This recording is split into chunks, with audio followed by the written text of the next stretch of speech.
The movie we're talking about here is Dungeons and Dragons: Honor Among Thieves.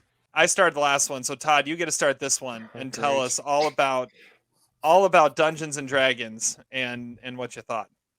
Okay, well, it's directed by John Francis Daly and Jonathan Goldstein, who are the guys that brought us things like Game Night. It is, let's see here, IMDb says a charming thief and a band of unlikely adventurers embark on an epic quest to retrieve a lost relic, but things go dangerously awry when they run afoul of the wrong people. I guess you could say it's about that. I don't know. I wasn't gonna have a good synopsis anyway. It stars Chris Pine, Michelle Rodriguez, Hugh Grant in a role, and then some people that look a lot alike. I was having trouble telling them apart. Rege Jean Page and Justice Smith, and also Sophia Lillis and Daisy Head. I kept getting their characters mixed up. I didn't know who was who. This movie is not very good. I've never played Dungeons and Dragons, but I played games that are kind of like it. So there's some appreciation built for what they're trying to do, but it just never got to the point of crossing over. The mythology just didn't do it for me. A lot of the terms used like made me feel as lost as when I do play those games for the first like dozen or so times. It's sort of like a cross between Warcraft, the movie, and the Prince of Persia movie with Jake Gyllenhaal, neither of which are good. I want to see more Chris Pine actually doing dramatic roles. Like he's not funny enough to be this sarcastic and everything. This would have been like killer, like Ryan Gosling role or something. The star of the movie is of course Michelle Rodriguez. She's always a delight to see. There's some stupid cameo halfway through from a 9-time Oscar nominee that I do not understand.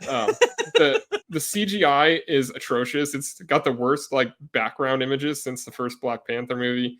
The sets are unimaginative and lame. It's like it was billed as Monty Python version of Braveheart or something, but it just doesn't get there. And it dives pretty deep into like the game ridiculousness as it moves along, and it becomes kind of more self-aware, but not really better. I really expected more from these directors. The less I understood, the funnier it was, sort of, because maybe I was just watching it with a ton of like the target audience, but they were really digging it. But the less the movie tried to be narrative, and the more it was just like the game, and like I could turn my brain off and have a decent time. It was okay.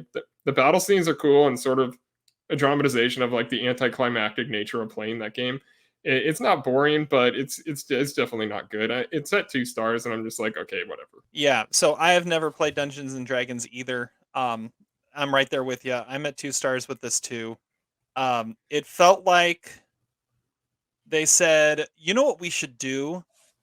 We should make a Marvel movie, but Dungeons and Dragons, because that's really what it feels like. It's got the Marvel humor, the random one-liners, the cameos, the all that stuff in there. The most interesting characters are the ones that spend the least amount of time on screen. Like I thought Reggie Jean Page was one of the more fascinating characters in the whole thing, and he's there for 10 minutes. One thing I will disagree with is I thought that Michelle Rodriguez was pretty terrible in this. Her and Chris Pine have zero chemistry as the tag team That's because running the Chris whole Pine thing. sucks.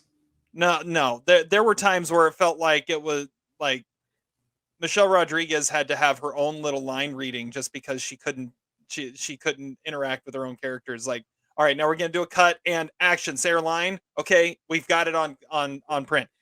She was. I thought she was just. It didn't fit. Just her whole persona and the way she. It didn't fit. It didn't fit at all. And like I said, her and Chris Pine did not have any chemistry. I agree. Chris Pine wasn't great.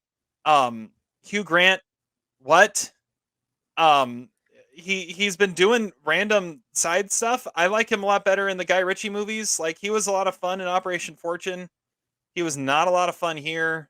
2 stars. There were some funny parts. Yeah, the cameo was weird. I will say that too. I don't know why everyone's going. And I was in a theater that had a lot of people enjoying it too. I will say the most enjoyable part of this movie is I saw this movie at a Screen X screening. So Screen X is where they have screens on the side walls too. So for the more like action-packed scenes, you are like completely immersed in what's going on, and you have like your peripherals are also what's going on as well as what's in front of you on screen. That was pretty cool, and yeah, that was fun. But yeah, the climactic scene felt like the climactic scene from Attack of the Clones, where it's just gladiator coliseum crap with fantastical creatures. I don't know. 2 stars for Todd, 2 stars for me on Dungeons and Dragons. It's in theaters. People are seeing it. People are liking it for some reason. But yeah, there you go. It's getting great reviews. Like, does it still have like a 90% on Rotten Tomatoes or something? Yeah. How? Because people don't watch it.